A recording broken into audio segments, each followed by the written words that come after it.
Hey guys, welcome to episode 3 of Executive Dysfunction. I'm your host, Taylor, and today's episode is about unpacking the concept of narcissism. I know that's a word that gets thrown around a lot on the internet these days. It seems like anyone who's ever wronged anyone is suddenly a narcissist. So today I really want to talk about what the true meaning of narcissism is, and what those traits look like in a person, and then also sort of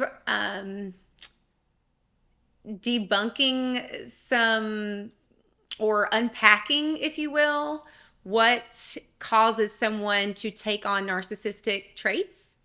And here with me today, I have a guest. Her name is Sarah Goldsmith. She is a friend. She is also my amazing esthetician. And she is going to be sharing her story with us today.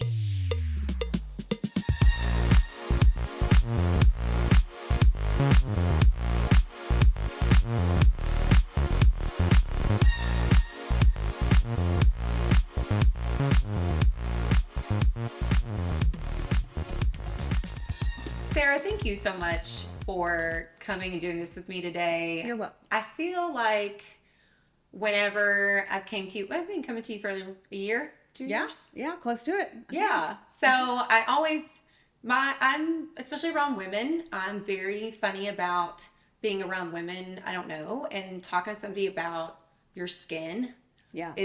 can be a uncomfortable conversation. Right. And I'm very sensitive to like criticism from women, just from my mother and my own experiences. So like if I go to the wrong place and they're like talking about my skin, about things that I don't say, Yeah. and they're like implying like, well, you know, this, or pointing out flaws, I'm like Yes. already on high alert, even though that's their job. Right. Right. And so I've always felt so comfortable with you. And my belief is that when you feel comfortable around someone, it's almost like some part of your subconscious senses that you all have something in common. There's a connection. Yeah. I agree. And so I wasn't surprised to hear that we had some similar experiences. You also have a lot of very empathic qualities. And that's probably why one day, you know, several months ago when I came in for a treatment and I started talking, you were like, how have you been? And I just got sort of a little emotional. Right. And you shared with me a little bit about your story with your ex-husband. Right. Neither of us are qualified to clinically diagnose Right. anyone with anything, but I think that we can have a really valuable conversation just sharing our own perspectives. Absolutely. Yeah. So to start, if you're comfortable, Yeah. let's go back before we even go into like who he is or, you know, why you Right. could Google him and look him up right now. Let's go back to, because now you have a wonderful husband. You have 4 boys, right? I do. 4 I do. boys. Yes. You got it. So I'm thinking that you've had to do some work personally to go from being in a toxic relationship to being in a healthy one. So Yes. can we start by just going back to who you were when you met your ex-husband? Absolutely. Yes. So that would have been, I've been with my husband now for 10 years. So that would have been, I met my ex-husband, I guess about 12 years ago. So we were not together very long. I'll put that out there. We were only together for about 3 years total. But when I met him, I was a single mom. I had a 1-year-old child at the time. Okay, so how many of the boys are your current husbands? Because I The didn't 2 know this. little ones. The 2 So the younger. oldest one is mine. The 14-year-old is his, and then the 2 little are ours. So we're totally blended. So when you met Ian. Yes, So we Ian just is use his his name. first name. When Yeah, you met yeah. Ian, you had your oldest son already. So it's not Correct. Ian's son. Correct. Okay. No, thank God. Yeah, so I had him. I met Ian at Chuck E. Cheese, of all places. What was he doing there? Because he doesn't have any kids, right? Or he didn't He before. does. He has an older one. He had an older child that doesn't his rights were terminated. So he doesn't have any relationship with that child. So he did have a child then. He was at Chuck E. Cheese with his daughter, and I was there with my son. So how old was she at that point? She was 4 or 5. She's 4 or 5, and your son's was one. He was about 1.5 at that point. what's he doing at Chuck E. Cheese? You just for the yeah, vibes? that's right. Well, exactly. Birthday party. So we Okay. were there for an And older how old cousin's were birthday you? party. I was 24, 25, somewhere around there. Maybe 23.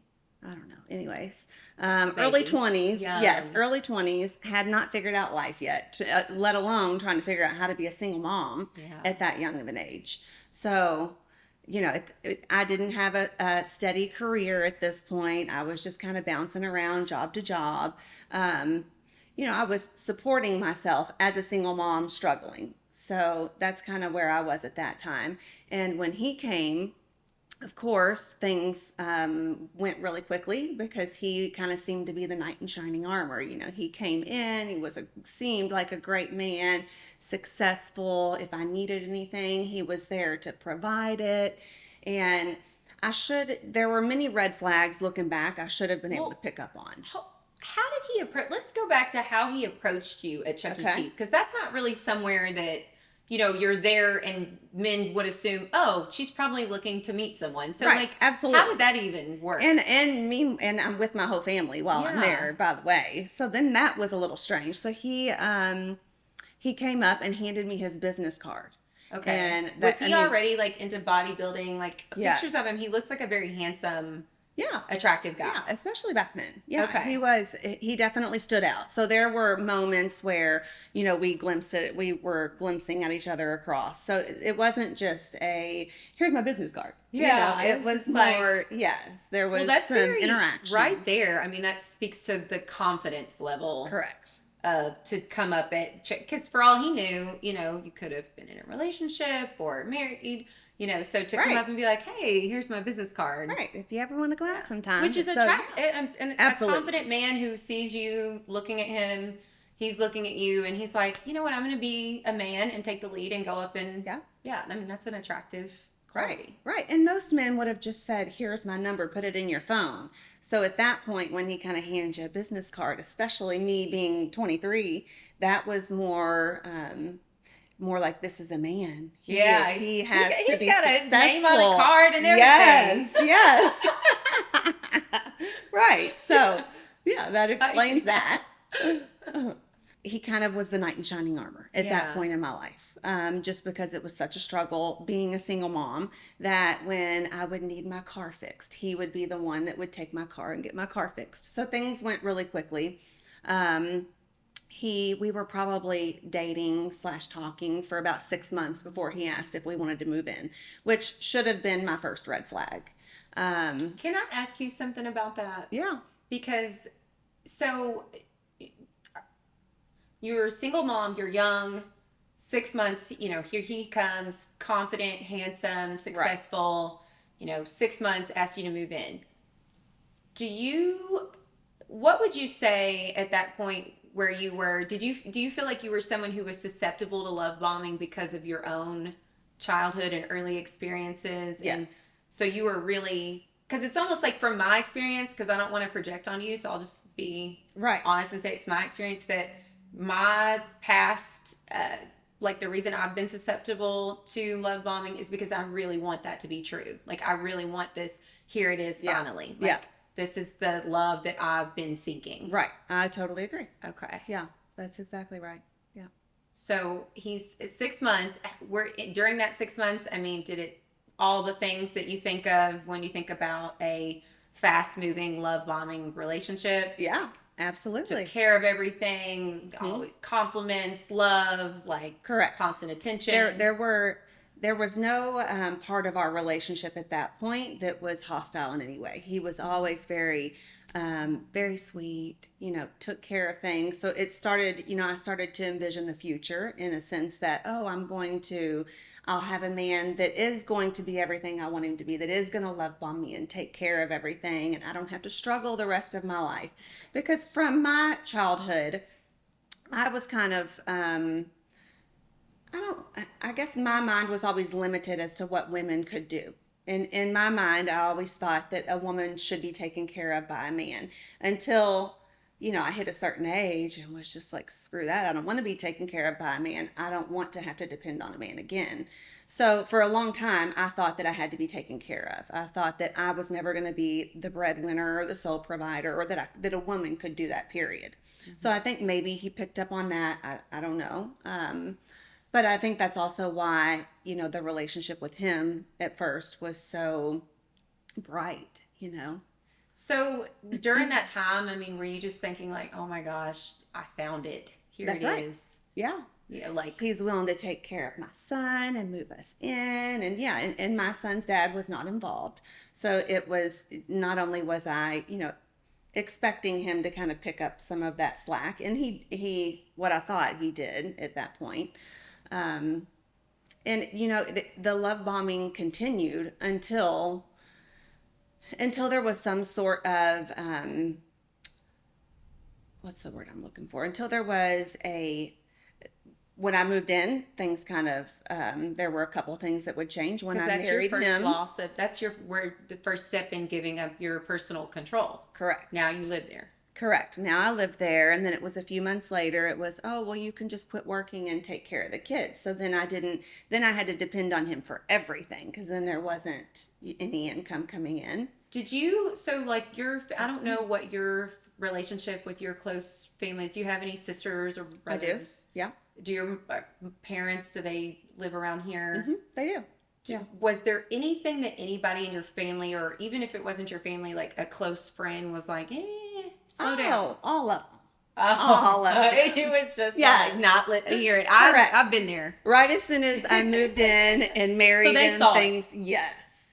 It How was first. soon was it when they saw it? Pretty quickly. I would say 9 months, maybe a year in. Yeah. Because, once I gave up my job, then it was like he wanted me to give up this family member and then this friend. And then it How just was trickled it- down. Because, I mean, like, you're an intelligent, confident, strong woman. Right. And so am I. Right. But so, like, it's almost hard to go back and tell the story to someone because it's like, because it's not that simple. Like, it's You're not exactly phrased right. that way. It's not presented that way. Yeah. It's so covert. Like, they study you so intensely. Yeah. And the way that it's presented is so, and I'm not necessarily, I've had multiple relationships that I would say with a person with some narcissistic tendencies, but I'm not sitting here talking about a specific person like we are with you. Let me just say that. And also, I'm thinking of several different people and things that I've seen. Yeah. But so when you say like wanted you to cut certain people out, what did that look like?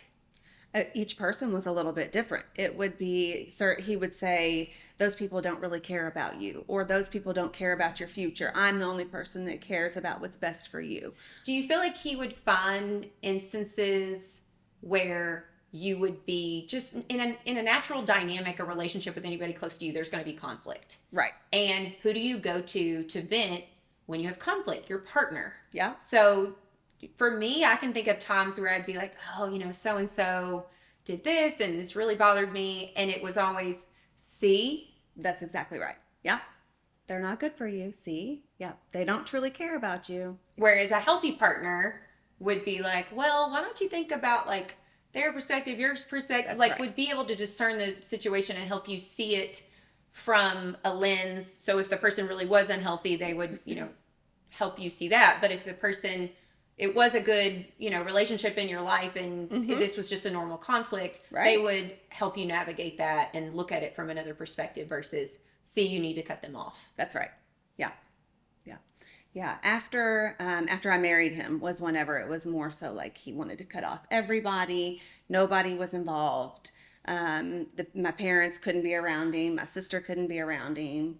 He wouldn't let them come to our house. So it was, it was everybody. Mm-hmm. So when he said like they can't come to our house, what was his reasoning? Oh gosh, every reason would be different.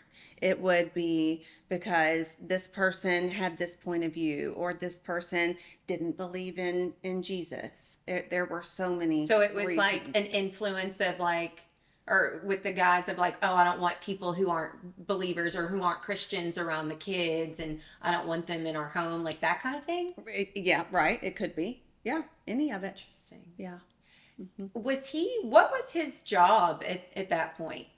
At that point, he had worked for NASA years earlier. Wow. At that point, there was a local company in Louisville that he was working for. So wasn't in the church Well, as a pastor at that point. not at that point, but he had been a pastor previously. When I was with him, he was involved as a youth pastor at a church over in Indiana. Wow. So there was a lot of that. Yeah, correct. What so Okay, so let's like go a little bit down that rabbit hole for a minute Okay. about people, and just when I talk about it, I'm going to say people with narcissistic tendencies, since I'm not here to diagnose anybody, but people with that, and also I think that narcissism, like, it's not to vilify people, it's a coping mechanism that they have found works to meet their needs, and their ego has overcompensated over time to create this like alternate narrative of reality in their head, and they Right. believe it. And the further you go along like that without any, self-reflection or accountability, and the more you see it works in the short term to get your needs met, the bigger Doing it it. grows. That's right. Yeah. So I'd be curious to hear like at what point in his life it turned that way. But Right. the religion, do you know how old he was when he got really involved in religion? He went to school to be a pastor at Liberty. Okay. He went there, I think, in his 20s, but this was before me. So he had already went to school to be a pastor before that. So he was involved with the church. I know there were a couple. There was an instance at church where when things started to go downhill with us, where he was cheating with a woman from church, which is whenever I ended up divorcing him, was at that time. So there was a lot of inappropriate relationships through the church. That's crazy. Right. Because when you think about like what draws narcissistic type people into the church, it's because for one thing, a huge amount of supply that they need. Like they need a supply Right. of admiration. They need people to validate them. Right. And they can find that in the church. Yeah. And there's also a lot of people that go to, especially like maybe a single women that go to church to find something Yeah, that they're absolutely. missing in their life. Yeah. And then here he is to present it. Right. Wow. Well, and then let me say, by the way, when we were in church, he was a different man than when we were outside of church. The moment that we walked out of those doors, he was a totally different Because person. he wanted everybody in there. That's where he got all of this. He looked this certain way to them, Yeah. knowing I knew he wasn't that way. So even though he was a pastor, like earlier in life, when you and him would go to church, was he heavily involved? You said he was a youth Yes. pastor. Yes, he was involved. Yeah. Yeah. So that's another thing. They want to be more and more involved in the Right. church. Yeah. There's all kinds of supply for them to get there. They're fixed. Wow. Yeah. Yeah. And then it's also a way to avoid, it's like a get out of jail free card when it comes to accountability for their actions. Yeah. I was like reading about his story, and I had chills looking at some of the things it said about like him quoting Bible scriptures Yeah. during some of his like violent episodes, Oh, yeah. because my mother was very like involved in the church, and that was her get out of jail free card. It was always, well, if you don't forgive me, God forgives me. Yeah. Or God knows what I should be doing. Or the God Bible says understands. I should do Yes. this. The Bible says a wife should do this for her husband. Oh, or my that gosh. a mom or a dad should do this to their kids. Right. Yeah, like that's what happens is it's also the ability to take the scripture and weaponize it. Right. And bend it to fit, whatever whatever you want it to fit. Right. Wow. Absolutely. Yeah. So that was the end of the marriage. When you found out, how did you find out? He had sent her flowers, and there was a message. So I found the message. Now that was the abrupt ending, but of course, in the year leading up to when I left him, from when we got married to when I divorced him, which we were only married for a year, let me say that. So in that year was when things really went downhill. That's when the abuse started. I don't think there was ever any physical abuse between him and I until after I married him. Which again, you hear people say all the time, why didn't they just leave? Why didn't she leave? It was not that easy because at that point I'd given up everything. I'd given up my job. I had given up all my family, all my friends. So it wasn't just as easy as me going and getting my own place. There was no means to do so.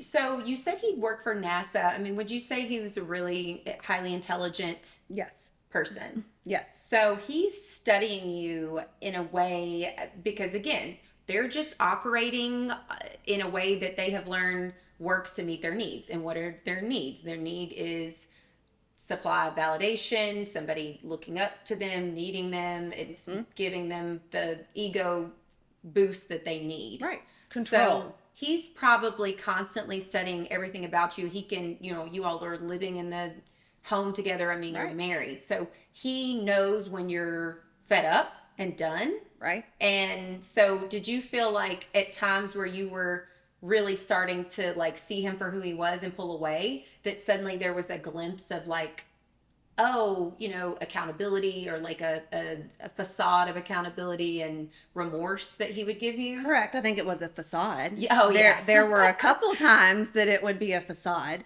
but more often than not, and that's where it was it was just mind warping, because I would go into an argument knowing that I had not done anything wrong. And I would leave the argument thinking maybe I was the one that was wrong here. Or we would be in an argument, and in the middle of it, I would totally forget what we were arguing about. Like, I would not even know how we got to where we were. I was just like, what? Oh my God. Yeah. So again, I'm not talking about one specific person, but just having the childhood that I had, where I didn't have a strong sense of self. I didn't grow up really being able to set boundaries. So that's not something that I've historically been great at. Right. And also being just very used to giving and putting other people above myself. So that's a perfect person to draw in a narcissistic personality. Right. I think that both ends of the spectrum, because there's a spectrum of narcissism and a spectrum of people who are empathic. I think that they're both people who have trauma that they haven't healed. One went one way with it and the other went the other way with it. Yeah. And they make the perfect couple. Yeah.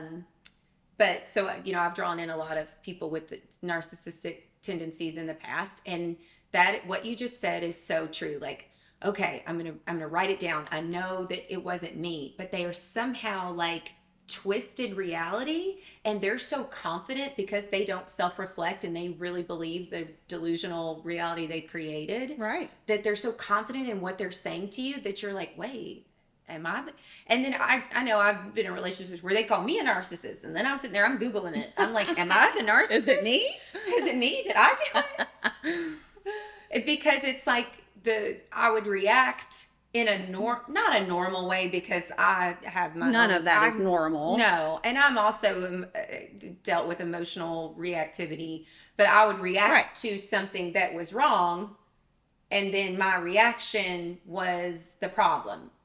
Something's wrong with me. Absolutely, yeah, I know. And it's such a mind fuck. That's because exactly even what it is. As a smart person, it's like, wait, like, what is reality? Right. Wow. And I almost feel like the longer that you go through that, the worse it becomes. Because that's what I feel like the hard part was. Like, when I was all said and done with it, I would have thought I could have just went to some therapy and just kind of like healed things and been better, but because I had everything just got so warped in my mind that it just took me so long to heal. And I don't even feel like I'm fully healed. Now, I don't feel like I'm broken from that, but I don't know if I ever will be healed. The journey. That's right. Oh my gosh. So thinking about, so then let's talk about that. So you going through the divorce, so when you're got it in your head, you're like, no, I'm done, you cheated. What was his initial, so that was another thing too, is so when they really, sometimes it seems like when they really see that you're pulling away and you're serious, they try to bring back the love bombing. Oh yeah. Yeah. So it's either that, or if they think that you're not actually going to leave at that point, it's somehow turning the cheating or the, whatever they did around to be your fault. Right. So when he knew, at some point, did he realize you were serious and then the love bombing came back? Correct. Yes. What did that look like? I ended up getting, once we had filed for divorce. It's like they follow a script or something. I was like, I know, they do, don't they? Yes, I know. I divorced him, filed for divorce, got an apartment 3 days later. Mm-hmm. And then... so you're breaking a pattern of probably what you normally would have done in conflict. Correct. So he's like, this time's different. She got an apartment. Need to do something different. Correct. She's done. Now, at this point was whenever, he said, I wanted to talk. So I went to his house. And when I got there, he was very abusive that day. Some charges got filed against him, of course. And so we weren't able to talk for a couple of weeks after that. And, if I always tried to tell myself to hold on to that anger so that I wouldn't go back and talk to him once he got out of jail and once he tried to reach back out, because I knew he was going to eventually. And he did. And when he did, at first I was still angry, but then I got to the point, like I ended up having to have surgery from what happened that day. But I remember calling him to take me to surgery and back, because in my excuse was that I didn't want to have to listen to my parents badmouth him, which why was I trying to protect him for what he had done? So attachment, right? Attachment is, it takes a hold on you. I mean, it can take them, in my opinion, the most intelligent person. And when you're someone who doesn't form healthy attachments to people, whether it's, anxious, avoidant, whatever, and I'm not going to speak for you, but I know like I have struggled my whole life with anxious attachment, which is characterized by, you're highly sensitive person, you're very empathic, you feel responsible for someone else's feelings. And like, so he probably told you reasons why he would do things. And then you had this like feeling of guilt and empathy for him, even though you were the victim in the situation. Yeah. That's exactly what it was. And when you form an attachment to someone, you feel responsible for them. You feel guilty at the idea of leaving them alone. Right. Like, because they tell you about how lost they're going to be and alone they're going to feel. And you literally feel responsible for them. Absolutely. And you're not thinking about yourself at all. Right. You're just thinking about, who's going to, celebrate their birthday. And, he didn't mean to do that because I did this. Yeah. He said, yeah. Mm-hmm. That's exacally right. Yeah. Mm-hmm. And it becomes embarrassing. So that it makes you not want to talk about it to people, because it's like, I already know what they're going to say. Right. And if they've never been in a relationship with a narcissist, it's hard for them to understand why we are the way we are, or the choices that we're making at that time. Yeah. I think that sometimes, and this is just generalizing, but sometimes having an unhealthy attachment, like especially an anxious attachment, can drive someone to eventually take on narcissistic traits because it's so painful. Yeah. Especially I can see where it's like women, there being some sort of like gender divide of like women going more towards like being overly empathic. Right. And outside of themselves to get the love that they want, and men finding that the more you control everything, the more that you look for these certain perfect circumstances, that's how you keep people from leaving. Right. So it almost to me sounds like someone who is so obsessed with controlling every element of something and so terrified of abandonment. Right. That, that's where all this comes from. And then the emotional outburst is because when they feel abandoned. Right. So do you know very much about his childhood, his relationship with his parents, family? I mean, I know a little bit. I don't know enough or a lot, but I do know that he was, his mother passed away when he was 14. And then at that point was whenever he started living with his dad, who he never had a relationship with. So they, I don't know what the reason behind that was as to why he didn't have a relationship with his dad. All I know was that he didn't know his dad until that time and was forced to go live with him.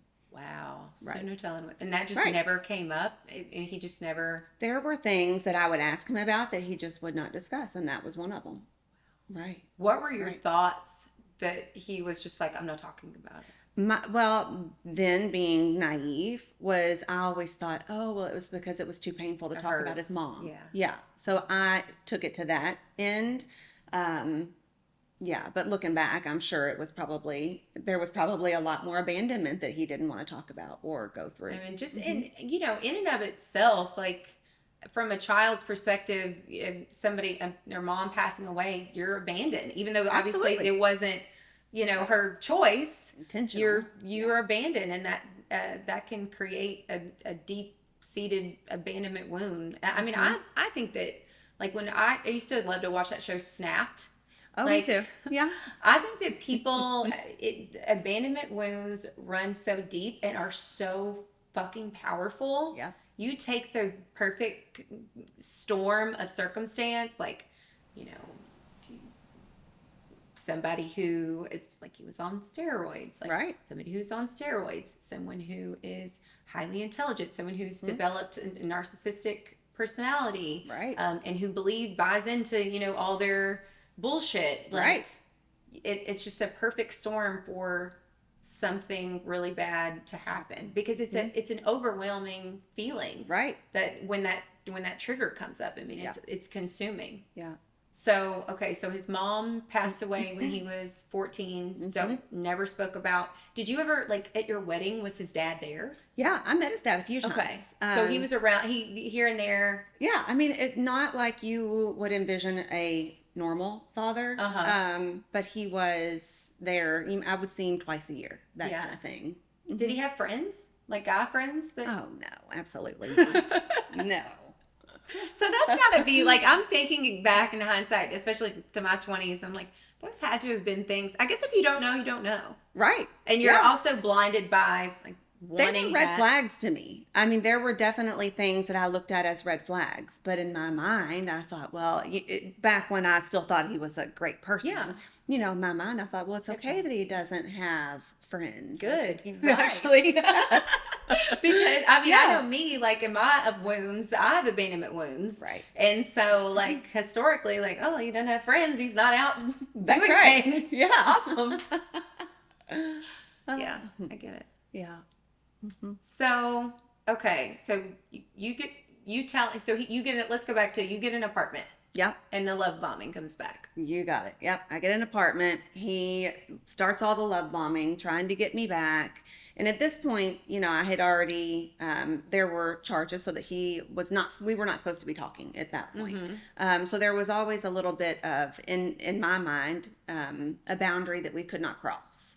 So, because I didn't want to get in trouble either. Yeah. So he continued, he would send flowers. He would come to my apartment at nighttime where nobody was going to see him.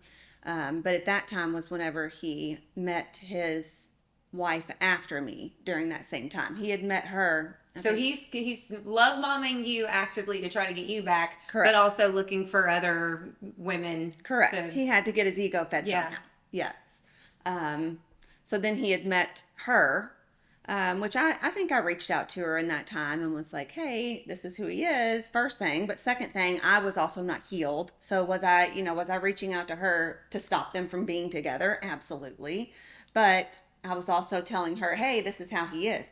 Because it was much easier for me to tell someone, hey, this is how he is. But then behind closed doors, there was still correct. the There was still attachment feelings there. Absolutely. Right. Isn't that's yeah, it's hard. It is. Because It is. you've created this attachment to them, and you're also, that person that you initially fell in love with, Yeah. which was a illusion, Correct. but it's still real to you. Right. It was almost like my mind had created two men. Like there was, the bad guy and then there was the perfect man. So that was always the guy I was trying to get back that never existed. You're And if right. you're already an empathic person, Yeah. all the bad stuff, your brain creates this like, well, I'm not perfect either. And That's right. he got upset about this and then he didn't, yeah, wow. Yeah. So, and I'm sure it was really easy for him to paint you as just jealous to her. Absolutely. I was the crazy ex that was jealous. Yes. And then if she's drawn into that, she's probably right. She was caught up in the love bombing stage. So correct. No one's going to be able to tell her. It's like Godspeed, sis. That's right. And that was kind of the point that I ended up getting at was that I had reached out, so then I kind of let them be, and that was when I cut ties. And I don't feel like I even remotely began to heal until I totally cut every tie with him. Like I had to change my phone number, I had to close emails because he would try every way to reach out. That's so textbook. Right. Yes. Because still can't stand. That's what they say about like men, especially. Imagine if you'd had a child together. You'd have to talk to him. No. What a nightmare. There was one time he ended up suing me in civil court. Like, I mean, I hadn't talked to him for probably 2 years when I got served, that I had to go all the way up to some place by Indianapolis because he was suing me over, I think it was like $1,200 that I had taken out of our bank account. Just anything to be able to pull you back in and exert some sort of control. Absolutely. Well, and in my mind, it was so that he could find my address or find my email address, because that was exactly what he did. The moment he got my email address, all the emails started coming again. Or there would be times on like Thanksgiving when he knew we would get together at my grandparents' house and would reach out or go to my grandparents' house. Right. Did he get like a sympathetic ear from them? Like, did he find the... No, absolutely not. That's good. Right. I just was thinking, my mom, that when you just said this, so crazy. With things you're saying is like bringing up things that I didn't even make the connection about it. Yeah. Well, or even remember, but like not even made the connection about that being a narcissistic trait. There was a guy that I had a restraining order against, and my mom, he knew we had a strained relationship, and she also is always looking for, an audience also, being a narcissist herself.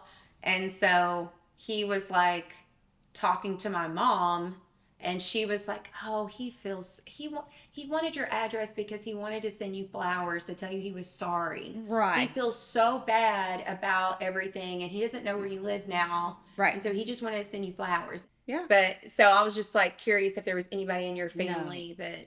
Good, thank God. No, it was to the point my family did not want anything to do with him, and if I took him back, they were willing to fight for my child. They were not going to let my child be back around that. So that was there was a lot of things holding me back from going back with him. Now, when I was still actively in that stage, there were times that I thought, oh, I'm just gonna be back with him. But thank God that never happened. Do you feel like the person that he started dating after you, is that who ended up being his? Yes. Okay. That's gotcha. his wife. Wow. That's the one that he ended up murdering. Yeah. Oh my gosh. Okay. So let's go into that story. Okay. Now, because I mean that changed the trajectory of your life. Right. Yeah. Wow. Absolutely. Okay. Yeah. So started dating her. Yep. What year was that? That would have been 2014. Okay, so 10 years ago. Yep. And then this happened how many years ago with them? 2013 is when it happened with me and him, whenever we divorced. When he killed her? Yes. When he killed her was 2022. So this was just recently. So they were married for several years. So let's go to like, do you stop hearing from him finally at some point? For the most part, yes. Okay. Once I had cut all ties, and then he had got my email address from the civil court, he still had that email address. Now, I didn't check it often. So I ended up getting an email from him, I guess it would have been like May of 2022. And it was this typical old, Katie and I are divorcing and just wanted to see how your life is. And my email back to him, because I'd already talked to Katie at this point. So I already knew that there was abuse involved with her as well before that point, which is why she divorced him. So I just responded and said, I think you just need to figure out why all of your marriages have ended in abuse. Because he was married once Yeah. before me, and same thing. Same old story. Incapable of any sort of Correct. self-reflection. Yeah. It's crazy. I've read some things just about like the concept of narcissism, like what the clinical literature says. Mhm. And it from what I read, like it's difficult. They can't really find like a biological marker or of why. Yeah. So, but there also could be some other personality disorders that are genetic, that and then you have these other environmental circumstances that Right. breed like we said, a perfect storm for Yeah. it. But to me, the longer, and I think this about my parents, the longer that so you have these unmet needs that are driving, the things that you do that hurt other people. You're completely consumed with self and getting your own needs met. You hurt people close to you. Yeah. And that's painful because Right. as humans, we want to believe that we're good. And that's why we have the ego mechanism in our brain. But the more that you hurt other people, the over time, the more the ego builds this like counter narrative of how it's everyone else and not you. I mean, if you go that way for years and years and years and years and years, Right. letting in any accountability or having any reflection means opening up the floodgate for all of it, and you Right. couldn't take Well, it. and then when they truly believe that they're not in the wrong, because sometimes I'm like, I don't even know if he even recognized it. It's delusional. Right. I still, to this day, feel like he thought everything was my fault and none of it was ever his fault. He's probably sitting in prison thinking that way. I guarantee he is. Absolutely. Unbelievable. Absolutely. That's scary. Yeah, it is. It is. So let me ask you this. You had reached out to Katie before when they first started dating. Right. Obviously he's like, she's just the crazy ex. Right. At what point in time did you hear from Katie? Like, what point did she reach out to you to say, hey, I have some questions? Right. It probably would have been, I would say, April, maybe March or April of 2022. Yes, March or April 2022. She So messaged. oh gosh. So it took a long time. Yeah. Yeah. Wow. Yeah. And I'm sure that when the abuse started, that's pride, and then Right. the back and forth of he's sorry, he's come back. Correct. Yeah. And that was what she said, was that the abuse started early on for her, started when she was pregnant. So it started once she had already had that attachment. And that, she reached out and apologized for not believing me. But like I told her, don't apologize for that, because I was that woman once before. It's, you don't want to believe it, especially when you're getting love bombed. You want to believe that it's the crazy ex. So yeah, I tried to be for her what I needed during that time.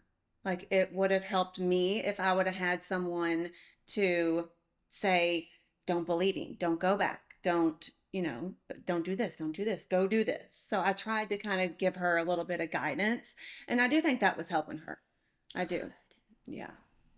Yeah. Did you get the sense from, like, because obviously you got to know her in a different way when those interactions started. Was she also an empathic? Oh, yes. Yeah. She just had a heart of gold. Such a sweet girl. Very sweet. Yeah. She did. And they had 2 kids. So her kids were her life. She adored her little kids. Yeah. So she had started reaching out to you. You're like, don't go back. This is his MO. And Right. that was 2022. Yeah. And she was same thing. She was struggling. So she would go back, and then he would be abusive and she would leave, and same thing, vice versa, back and forth. And there was an issue where she had filed for emergency custody of the kids, and I'm assuming that's probably what tipped him over the edge. So then once she had got emergency custody of the kids, that he started researching things to do to kill her. So before like going into those details, who gave you the call? Where did you get a call from? Actually, my sister had sent me a message. So Okay. my sister had sent me a message because it was on Facebook that she was missing. So my sister had sent me a message and said, "Oh my gosh, she's missing." Well, and at that point, obviously, in my heart knew she wasn't missing. I was hoping it was just that, but What was going through your head? oh, I knew. Just because I'd known what she was going through, and I knew that he was angry because she had gotten the kids. So I knew a little bit about what was going on in their personal lives. Um, so after I found out at like 6 o'clock at night. So I ended up wrestling with it for the rest of the night, like trying to say, do I call law enforcement there and like tell them my story, like the details of what happened Because in at this my point story? they were in Florida. Correct. They were in Florida where this happened, right? So the next morning I ended up reaching out to law enforcement, and I just kind of started the conversation by saying I would rather you have this information and it not be needed versus needing this information. Um, just because if what I had Absolutely. went through and what he said he was going to do to me played any role, then maybe that was useful for them. 100%. And time Right. is of the essence at Absolutely. that point in any Yep. evidence that you're going to be able to get. So them Right. knowing, oh, this isn't, person already, which I'm sure he already had a record too, right? Well, he did, but they were expunged. So he had gotten all that stuff expunged. So they didn't know anything about this is a guy that Correct. no record, they're No. walking in. Right. They don't know what they're walking into. Yep. Wow. Correct. So that's extreme. Yeah, you made the right call. Yeah. What did they say? Were they just like, When I first talked to him, it was, just, oh, okay, thanks for the information. We'll call you if if we need anything else. And then at this point, I was talking with her mom and, I'm a sure lot she of the was detectives. in her heart, she knew. Yes, she did. She did. She didn't want to hold on to hope because she didn't want to be let down. Ugh. Yeah. Yes, I know that was awful. Um, I Once there were details of how he did it that were released, was exactly how he said he was going to do it to me. So there were always, it made me wonder if yes, he premeditated this weeks earlier, but obviously he had been thinking about this for 10 years plus. So when you said he was going to do to you, who did he say it to you? Did he say it to someone else? Oh no, he said it to me. Like when the day that there was the abuse where I ended up having to have surgery, he was going to kill my son in front of me, and then he was going to kill me, and he was going to cut us up, and nobody was ever going to find us. So I knew no details about the stuff with Katie and how he killed her. No, thank God. No, he was at my sister's. Yeah. Which was how I got away, mind you, because he messaged my sister from my phone and said, hey, we'll be there to get Ryder in 15 minutes. And was going to pull up and threatened you until you were going to have to go get him. He had walked down, handed me a wash rag, and said, clean your face off. We're going to go get him. Yes. Yeah. When I read the details and I like some sloppy things with the crime scene, I was like, Right. oh, this is impulsive. He's emotionally reactive, roided out. That is not No. reactive. That is like clean up. We're actually going through this. Oh my God. He did it during Hurricane Ian, which, that's strange. So all the power was out because he lived in Fort Myers. So where he did it was in Fort Myers, which is where Hurricane Ian It was hit. during Hurricane Ian. Yes, and he did that because there was no electricity. So that was kind of that was some evidence that they had against him, was that he has all these cameras on the property, and electricity had came on at 6, and he ended up shutting off the cameras at 8, and she got there at like 8:50. Yeah. So he had premeditated it for that day, everything to a T. So you're a key witness in this trial. I don't know. Because of what he had said to you I've gotten a subpoena. Yes. That Wow. when the trial happens, I'll have to be there. Yeah. Mm-hmm. Yeah. What? Okay, so you get the call that she was missing. You call the police, tell them what you know. They're like, thank you for letting us know. How long was it before it was confirmed that she had died, that she'd been killed? Later that day. Mm-hmm. I think it was, they found her within, I think it was 16 hours of the phone call. So she had dropped off the kids with a babysitter, and she never came back for the kids, which the babysitter is who called the cops. So the cops were notified pretty soon after her not coming back for the kids. That was another thing too. I was like, her car was there. Obviously people knew where she was going. Yeah. They found all that blood in his trunk. So to me, I'm like, impulsive, didn't think it through. Right. But then the stuff you told me about, no, like I think it didn't go to his plan. He was planning on the kids being there. So his kids. his kids. Correct. Jesus. So there's, talks that in their mind he was planning on killing the kids. And it like that goes to like a lot of time people who are like on the high end of the narcissistic spectrum, they see children as an extension of them. Right. So if you're not a loyal minion, you're disrespected them. Yeah. Yeah. That's crazy. Mm-hmm. I know. Or as something that he could use, the kids being something he could use against her to hurt her. Right. Too. Right. Kind of like what he told you. Right. Absolutely. I'm going to kill him right in front of you. Yeah. Yeah. I'm sure. Wow. Sure. In his mind, he was probably going to, I'm just assuming, he was probably felt like this was a fresh start. Like he could just. And I can't have people, I can't have a family out here existing without me, and her finding another man. And yeah. So now it's over. She's gone. She's the ultimate betrayal. I saw on his Facebook where he had posted and it said, so it was like a holiday, it was like Christmas or something. It was like, wish I knew where my family was. God's got my back. Or it was something about like, it was very much, he was the victim. Yeah. And she had taken his family away. Right. Yep. Wow. Mm-hmm. So what was your reaction when they confirmed that she had been killed? Like, I can't imagine. I think it was a lot of guilt. Like I felt a lot of that for a couple of months after that. Survivor's remorse or survivor's guilt, whatever they call it, that was awful. And I think because I had a relationship with her building up to that time, it made it worse.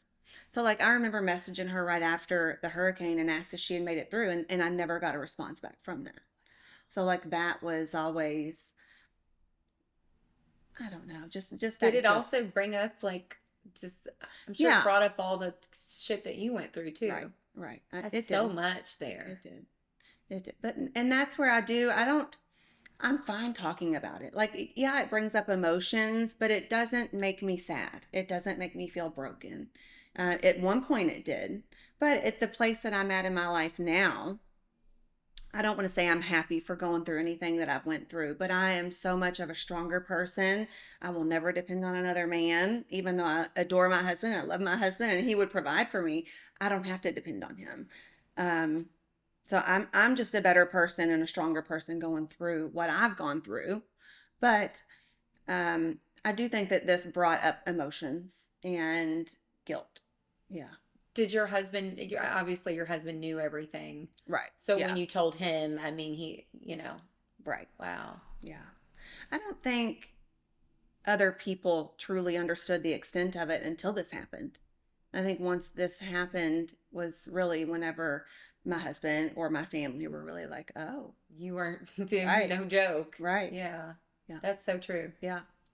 Well, especially like somebody, like you were saying, like someone who hasn't been on the other side of that and experienced it. Right. Your brain only can really truly, like, you can theorize, which is more what like sympathy is, like, oh, that must be bad, that must be awful. Right. But like and that's what like mirror neurons, which are what give us empathy, are like it's another level when you say, I've been there, I felt that, I've experienced that. Yeah. I know the pain, so I can truly relate. Empathize and relate to that pain. Whereas like your husband or your family, if they haven't experienced that before hearing about it, they're like, wow, that's awful. Right. But they can't truly like embody how you felt. Yeah. Correct. Yeah. Wow. I agree. Yeah. Was there anybody that because of that you like during that time you leaned on more heavily because they did understand, like whether it be someone in her family or? I did speak with her family, and I still try to stay in touch with them. But his ex-wife before me, her and I became really good friends during this. Because that's a trauma bond. Yes, that's exactly what that is. So she's one of my best friends. Mm-hmm. Does she live around here? She does. She's in Jeff. Yeah. That's crazy. Because that's the only two other people, the only other person that could possibly fully understand everything you were feeling that moment was her. Yeah. Damn. Yeah. I know. So what you had told me. So when I was reading about it, it was like I was like, oh, sloppy and impulsive, like all these things. But I think when you shared the missing pieces that I hadn't seen, it was like no, so delusionally like arrogant that he actually thought he was going to get away with it, and then he was also going to go. Do you think there's a reason why Israel and Oh, like I'm some sure sort of that has to religious do with his religious stuff. I think he was Yeah. going to go to Israel to be closer to Jesus in his mind. I would be willing to bet that's what it was. Because But what is the ego doing at that point in a narcissist's yeah, brain yeah, when you've done something like that? yeah. I think it was planned. Obviously, it was planned. So I think he had thought into it. But I do think that there was some impulsivity to it because the guy that I knew was smarter than The some blood. of those things that Yeah. he did. Was just like some of that was stupid. They found all of it on his phone. Like that was the dumb. Yeah, so the search, and if you've seen one episode, like you see that the search history all the time. If you Right. watch true crime, if you've seen literally one episode of Law and Order ever, Then you it's know like that's they're a gonna thing. look at your search history. Correct. You're gonna be Yes. suspect number one. Right. The car is in the driveway, and you're like, I fell asleep, and She she went must have walking? she went off walking with Right. her purse in the car. No. Come on now. Right. Like, Absolutely. So that to me was like, what in the Right. I don't know, like maybe he I don't thought think- he had more time. I think that's what it was. I don't think he expected them to show up when they did. I think because in the law enforcement actually said that he kept on saying that it hadn't been 48 hours yet, and that's a telling myth. them how to do their job. Yes, yes, and they, yeah. I mean, I do think that he thought of it. I do think it was planned. I think there was impulsivity to it, and they had mentioned that they were glad that they got there when they did. That he may have gotten away with it had they not gotten there when they did. Isn't that crazy how the justice system works? Because Yeah. even with all of that circumstantial Oh, yeah. evidence, without having any of her actual, without that missing piece of physical evidence, Right. because I read that he had cleaned the blood. Now they can easily take their stuff, whatever it's called, and they're like, oh, blood was there, but he Right. cleaned it. Yeah. So that they wouldn't have necessarily been able to link her to it. I don't know, but there had to have been some. I mean, I just don't see how in that amount of time, even with the best efforts to clean, that there wouldn't be like DNA or Yeah. something. But I think he did most of it outside. gotcha. Yeah. Wow. Well, this is about your journey. Yes, Even though that's a absolutely. big part of your story. So Right. I want us to end with where you are now. So, she had reached out to you. You were there for her. You found all this out happen. That's another, I'm sure, piece of your processing all of it. Absolutely. I felt like I had to reprocess all over again. Some things, I had Yeah. to just process and heal from again. And some new healing that I had to do. But like I said, I don't think that I'm fully healed. I think life causes, wounds that you just have to heal from as you go. And relationships are the most triggering. Oh, yeah. So Yes. when you met your husband, now what's your husband now's name? Keith. Keith. Yes. So tell me about Keith. Oh, he's a big teddy bear. He is. He's exactly what you would think I would go to from that. He is total opposite from all of that. He's the best dad, such a gentle guy, would do anything for me. How did He's a you great meet guy. him? I met at a bar. Well, you met the last guy at Chuck E. Cheese, and That's right. I see just how tried that the bar went, thing. Yes. No, he's a good guy. I am living, I'd be tempted to say I'm living a dream. I am. I am. I have a great guy. I've got healthy kids. Yeah. So for anybody that would listen to your story, and so you going back to being 23 years old and meeting Ian, you were like, at the time you thought that was a great guy. Right. Now you really have met a great guy. What are some things that are different about like when you met Keith and you all started dating that Right. like what are those big differences? He does not call me names. We don't argue. There's no hostility involved. Even if there is, even if we're angry, it's all respectful. There's working through emotions and feelings. Yeah. Wow. And right, absolutely. So imagine that. Winner. Well, even like, so in the love bombing phase, it feels like there's this great person. So even before that, those abusive things start happening, what's different about meeting a healthy person in those beginning stages? Did it evolve differently? Did it? Oh, absolutely. I think it was a lot slower. Things weren't so rushed. There were uncomfortable conversations could be had, and there would be resolution or understanding from those uncomfortable conversations.